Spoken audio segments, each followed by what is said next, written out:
Hello everyone, welcome to STEAM at Home. I'm Teacher Cal.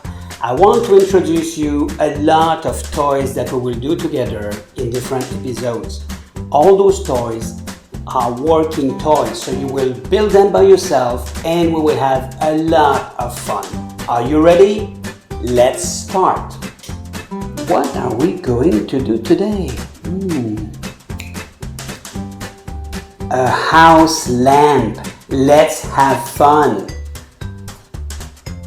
So this is how a house lamp looks like.